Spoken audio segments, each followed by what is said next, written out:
Secunderabad parade ground లో June 2న జరగబోయే ఆవిర్భావ వేడుకలకు ఏర్పాట్లు దాదాపుగా పూర్తయ్యాయి. ప్రభుత్వం ఆహ్వానిస్తున్న గెస్ట్ల కోసం ప్రత్యేక ఏర్పాట్లు చేశారు.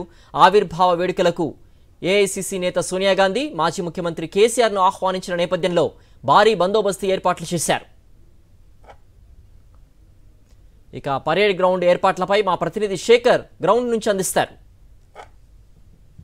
తెలంగాణ 10 ఏళ్ల ఆవిర్భావ సంబరాలను అంగరంగ వైభవంగా తెలంగాణ రాష్ట్ర ప్రభుత్వం నిర్వహించేందుకు సిద్ధమవుతా ఉంది. దీనికి సంబంధించి పెరేడ్ గ్రౌండ్లో అధికారిక కార్యక్రమాలు కూడా నిర్వహిస్తుంది. ప్రస్తుతం మనం పెరేడ్ గ్రౌండ్లో ఉన్నాము. ఈ పెరేడ్ గ్రౌండ్లో అధికారిక కార్యక్రమాలు నిర్వహిస్తూ ఉంది. దానికి సంబంధించిన ఏర్పాట్లు కూడా దాదాపుగా పూర్తి వస్తున్నటువంటి పరిస్థితులు ఉన్నాయి. ఇది మెయిన్ ఎంట్రన్స్ అని చెప్పుకోవాలి. ముఖ్యమంత్రి సిఎస్ వచ్చి ఇక్కడే ఉంటారు. ఈ మెయిన్గా కనబడేటువంటి హాల్స్ ఏవైతే ఈ 2 హాల్స్ ఉన్నాయో ఇందులో వివిఐపీలు, ఐఏఎస్ అధికారులు, మిగతా మంత్రులు కావచ్చు, ఇతర ముఖ్యమైనటువంటి వాళ్ళంతా కూడా ఎమ్మెల్యేలు కావచ్చు, ఎమ్మెల్సీలు కావచ్చు, అదేవిధంగా ప్రజాప్రతినిధులు కావచ్చు, గెస్టులు ఎవరైతే ఉన్నారో ఆ గెస్టులు కావచ్చు, ముఖ్యమైనటువంటి వివిఐపీలు, ముఖ్య అతిథులంతా కూడా ఈ 2 స్టాల్స్ ఏవైతే ఉన్నాయో ఈ 2 స్టాల్స్లలో కూర్చోవడానికి ఏర్పాట్లు చేస్తూ ఉన్నారు. ఇక అక్కడ మనకు లెఫ్ట్ సైడ్లో కనిపిస్తున్నటువంటి టెంట్ ఏదైతే ఉందో దీన్ని ఆపోజిట్గానే మరొక టెంట్ను ఏర్పాటు చేయడం జరిగింది. ఈ 2 టెంట్లలో సామాన్య ప్రజలు అట్లాగే ఆహ్వానితులు ఎవరైతే ఉన్నారో ఆహ్వానితులంతా కూడా రాబోతూ ఉన్నారు. దాని తర్వాత నెక్స్ట్ మనకు ఎల్ఈడి స్క్రీన్లు కూడా ఏర్పాటు చేయడం జరిగింది. మొత్తం 4-5 ఎల్ఈడి స్క్రీన్లు ఉంటాయి.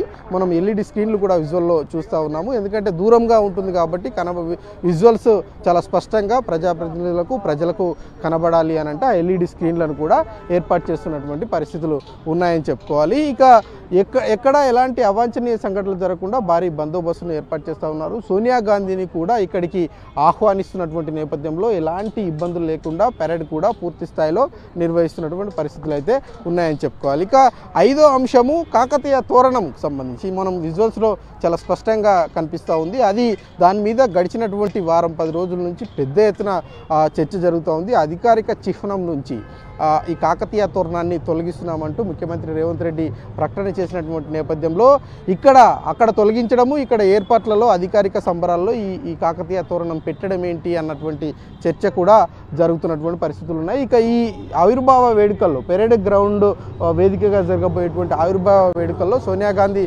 వస్తున్నారు అని అధికార పార్టీ ప్రభుత్వం చెప్తా ఉంది. దాని మీద ఇంకా క్లారిటీ రావాల్సి ఉంది. ఇక్కడ అధికారిక గీతంగా జై జై హే తెలంగాణ ఆవిర్భావము, ఆవిష్కరణ ఉంటుంది అన్నది ప్రభుత్వం చెప్తా ఉంది. దానికి సంబంధించినటువంటి రివ్యూలు కూడా 2-3 సార్లు సీఎం చేశారు. ఇక అధికారిక చిహ్నం ఉంటుందా లేదా అన్నది మాత్రం ఇంకా ప్రభుత్వం క్లారిటీ ఇవ్వలేదు.